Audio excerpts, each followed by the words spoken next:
Rien n'est impossible à Dieu. Rien, absolument rien n'est impossible à Dieu. C'est le thème de la méditation du jour.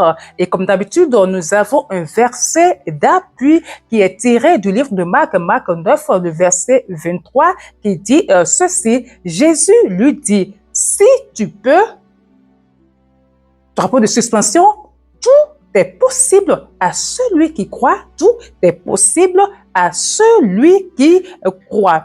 Alors, comme j'ai dit à l'entame, rien n'est impossible à Dieu, c'est une vérité, c'est une réalité.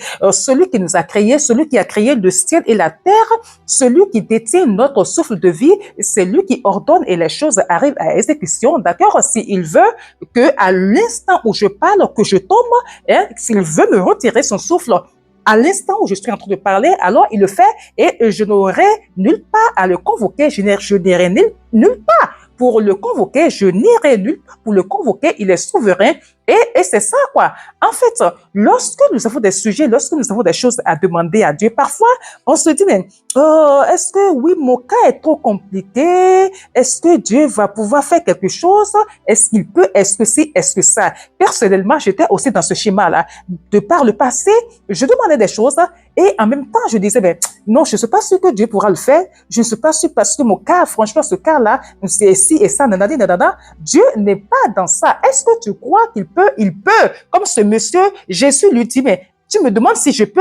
Si tu peux, celui qui croit que je peux, celui-là reçoit ce qu'il demande. Alors, j'ai un exemple que le pasteur Adeboye a donné, ce pasteur nigérien que j'aime beaucoup suivre, qui ce pasteur nigérien qui franchement m'édifie beaucoup dans ma foi. Il dit qu'une fois, ils étaient à une croisade au Nigeria, pas au Nigeria, ils étaient à une croisade au Canada. Et voilà, et il y a une femme. Vous savez que lorsque ils finissent les croisades, les gens accourent pour venir s'asseoir là où il était assis. Voilà, bon, chacun va selon sa foi. Il y en a qui croient, il y en a qui ne croient pas, d'accord? De toute façon, on va pas pouvoir comprendre ces choses-là avec notre intellect. La Bible nous dit que la folie du monde est sagesse pour Dieu et la sagesse de Dieu est folie pour le monde. Il y en a qui font des choses comme ça, qui y croient et ce qu'ils demandent arrive. Ils voient ils voient des miracles s'accomplir dans leur vie. Bref, voilà. Donc après, ils se sont rendus. Il y en a qui ont couru pour aller s'asseoir dans le siège. Et il y a une femme, elle se dit non. Moi, je n'irai pas m'asseoir dans le siège là où le pasteur Adeboye a été assis. Non, moi, je vais quand même faire le contraire. J'irai m'asseoir dans le fauteuil de sa femme, en fait, là où la femme, elle était assise. D'accord? Et elle est partie s'asseoir avec une prière silencieuse et elle a dit en elle-même, elle a fermé les yeux, elle a parlé à Jésus, elle a parlé à Dieu pour dire ceci. Voilà, tu vois, la femme qui était assise ici, elle a un utérus, d'accord? Et elle a fini de faire ses enfants. Elle a un utérus, je reprends, et elle a fini de faire ses enfants. Moi, les médecins m'ont dit que mon cas est impossible, que je ne peux pas avoir d'enfant, et que si et que ça ne peut pas arriver un jour. Je crois, Saint-Esprit, je crois, Jésus, que tu es le Dieu qui fait des miracles. Je crois en ce miracle-là. Transfère-moi son utérus. Elle a fait sa prière tout simplement et voilà, on n'en parle plus. Tout le monde est rentré. Alors, au moment où cette femme est venue témoigner à Ekrad, chez le pasteur Adeboye, bien sûr, elle avait eu 5 enfants. La femme qui n'a pas d'utérus, la femme à qui on a dit c'est impossible, mais c'est normal. Une femme, quelqu'un qui n'a pas d'utérus, l'embryon va rester où? Qu'est-ce qui va garder le fœtus? Ça va rester où? Mais Dieu a écouté cette prière-là et lui a fait une greffe. Aujourd'hui, elle a 5 enfants que c'est merveilleux. Voilà les choses que Jésus est capable de faire, les miracles qu'il est capable d'accomplir dans nos vies. Alors, toi qui m'écoutes, toi qui es tombé sur cette méditation de ce jour, alors, c'est quoi ton problème?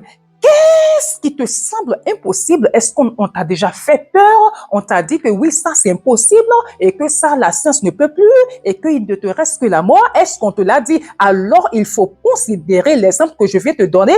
Dis-toi que pour Dieu, rien n'est impossible tant qu'il n'a pas sifflé, d'accord? Tant qu'il n'a pas donné le coup de sifflet final, que quelque chose peut encore arriver, qu'il peut encore agir, qu'il peut encore faire quelque chose pour toi.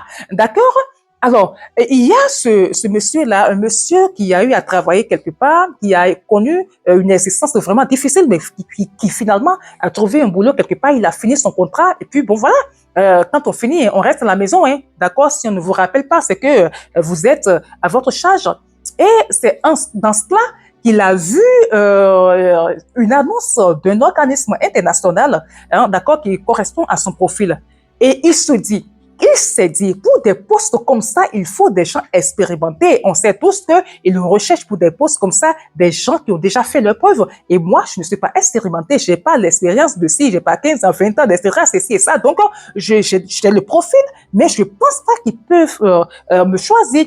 Il est allé le dire à son pasteur. Le pasteur a dit non, écoute, on va prier et jeûner. Ils sont allés à la montagne, ils ont pris une semaine, d'accord? Et le pasteur a appelé 3 personnes qui se sont joints à eux, quoi. Donc, ils faisaient 5, ils se sont retirés pour prier matin tout le temps, pour chercher Dieu, pour être dans la présence de Dieu.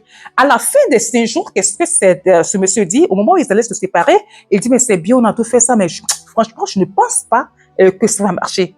Et le pasteur dit, mais qu'est-ce que tu fais? Que dis-tu? Avec tout ce qu'on vient de faire là, une semaine de jeûne et de prière de la présence de Dieu, et toi, tu viens annuler maintenant tout ce qu'on a eu à faire. Tu viens maintenant pour l'annuler.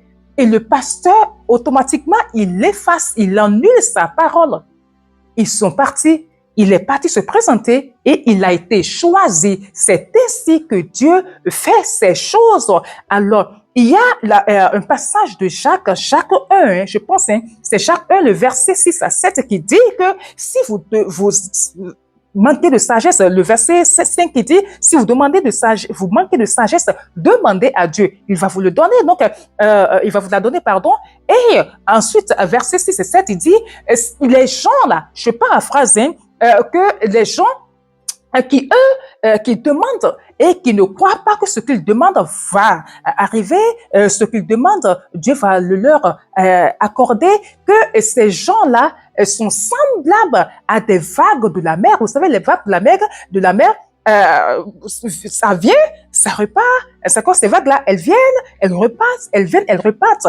Et Jacques dit, ceux qui ceux qui demandent des choses et qui doutent sont semblables à ces vagues-là. Et le verset 7 dit que des gens comme ça ne pensent pas qu'ils vont pouvoir recevoir quelque chose de la part de Dieu. Et c'est normal, d'accord, je suis tout puissant et tu viens, tu dis je crois, après tu ne crois pas, je crois, après bon, d'accord, je ne crois pas, c'est comme ça, quoi, d'accord? Donc, voilà, quoi. Il faut croire que ce qu'on veut, Dieu peut nous le donner, d'accord? Quel est votre problème? Qu'est-ce que vous avez comme situation? Dites-vous que tant que Jésus n'a pas sifflé, donné son coup de sifflet, dernier coup de sifflet, que ça peut encore arriver et que ça va même arriver. Il y a cette jeune dame-là qui était souffrante à Londres et les médecins lui ont dit qu'il lui reste 1% de chance, 1% de chance qu'elle ne peut plus vivre. Alors, ses parents se sont dépêchés pour aller au Nigeria, pour aller informer le pasteur Adeboye toujours. Comme j'ai dit, c'est quelqu'un qui me défie toujours, qui me défie beaucoup, d'accord? Que je suis beaucoup d'ailleurs. Et ce pasteur, il a tout fait pour se déplacer. Il n'a pas pu. Ce n'est pas les moyens qui lui manquent. Hein. Ils ont des jets privés, ils ont tout. Hein. C'est que son calendrier était fermé de fermer. Il ne pouvait pas faire autrement. Alors, il prend un mouchoir et il prie dessus et il envoie, hein, d'accord, à la jeune dame. La jeune dame la reçoit, on lui remet. Et quelques jours après, la situation s'est retournée. En fait, elle s'est levée. Elle a eu sa guérison. En fait, Dieu a utilisé les 1% qu'on lui a dit qu'il reste 1% là, de choses là pour la guérir, Et je remercie même ses parents parce que ses parents pourraient dire, mais attends, pourquoi il se déplace pas? Il va envoyer un mouchoir? Non, on ne croit pas, mais les parents sont des gens de foi qui ont cru en cela. Et par leur foi, ils ont aidé leur enfant à vivre. Aujourd'hui, elle vit bonne nouvelle. Est-ce que vous souffrez d'un cancer?